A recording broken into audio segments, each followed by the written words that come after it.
crec que realment, una vegada més, ens trobam en família. És cert que alguns de família es creix molt, però això és bon senyal. Per tant, jo crec que hem de començar, jo crec que amb aquesta il·lusió, se sent bé? Sí, que et sent. I també jo crec que val la pena dir que ho farem estant en família, menjant un arròs bo.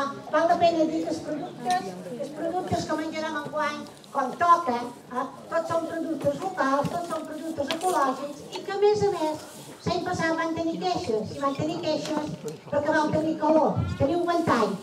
Això no vol dir que l'any que ve hi hagi biquinis i trajes de bany per tothom.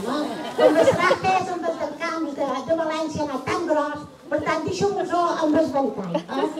I aprofitam unes salutacions, disculpant primer els companys d'Esbars, que darrere hora han tingut un imprevist i no han pogut ser aquí, però sí saludar especialment els companys del PSM de Mallorca que avui compartiran amb nosaltres aquest dia.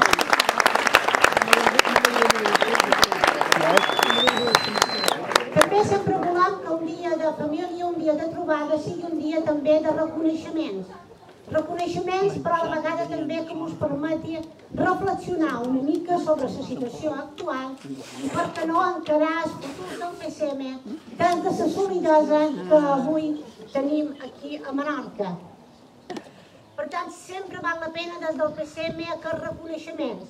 Reconeixements, una vegada més, que des de l'any que el PSM va instaurar el Premi Llum Nova, vol reconèixer a vegades aquella feina silenciosa d'entitats, d'agrupacions o de persones que fan una feina a favor de la nostra llengua. Val la pena que en anem parlant d'aquestes qüestions perquè també hi ha moments difícils, perquè hi ha gent que precisament no destaca per estimar i defensar la nostra llengua. També hem volgut des del PSM que enguany fer un reconeixement, jo crec que a tota Menorca, però especialment en aquella gent que ha fet que el camí de cavalls avui sigui una realitat. N'hi ha que ja tenim més anys, n'hi ha que tenim memòria, n'hi ha que sabem lo difícil que ha estat. I per això, encara que ells no siguin aquí, jo demanaria un aplaudiment a la coordinadora del camí de cavalls, que gràcies a ells avui el camí de cavalls és una realitat.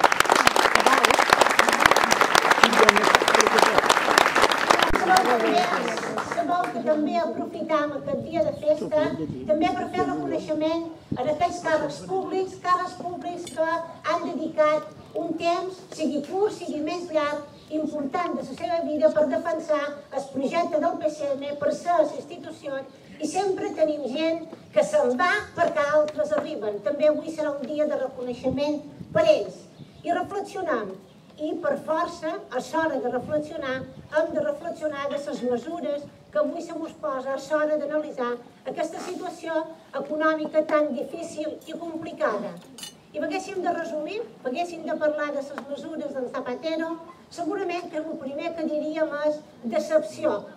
Decepció cap a un PSOE que en aquests moments anuncia unes mesures que realment pensant que poden fer que aquesta crisi, una crisi que no l'han provocat els més dèbils, l'acabin pagant realment els qui més dificultats tenen.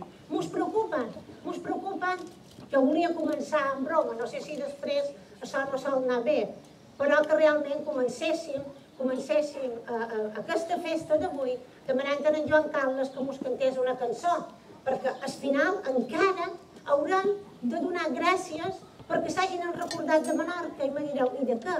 Aquesta herència d'embalada que tothom sap qui és, que al final sí que se'n recorda una mica i que al final 10 milions, 7, 5, ja ho superen aquests milions d'euros realment. I per què recorda ara això? Perquè quan parlem de mesures de retall, ningú pensa mai en la monarquia, ningú pensa mai en les grans fortunes, ningú pensa mai en el que hem donat als bancs per sortir-ne. Ningú pensa realment mai que podríem fer front a qüestions que en aquests moments no hi ha la valentia política per fer-hi front. Realment nosaltres no podem permetre que s'acabi pagant aquesta crisi als més dèbils i volem aportar també una reflexió que ens preocupa i ens preocupa molt. Ningú parla d'estructures. Dins la nostra reflexió, quan en aquests moments se fan retalls, sempre sentim els mateixos discursos. No sentim que s'obren ministeris perquè les competències estan transferides. No parlen tampoc de reduir en aquests moments el pressupost de defensa. Heu sentit que se retallen tots els temes d'armaments, tampoc ho sentim. Però preocupant és que aquests grans ministeris que no tenen competències hi són, o el que també ens preocupa i no permetrem, és que quan la comunitat autònoma retalli en aquests moments, perquè tots estem en l'obligació de fer-ho, no retalli aquelles conselleries que en aquests moments no tenen competències perquè ja són dels Consells Insulars i és el govern de Menorca que ha d'exercir aquestes competències.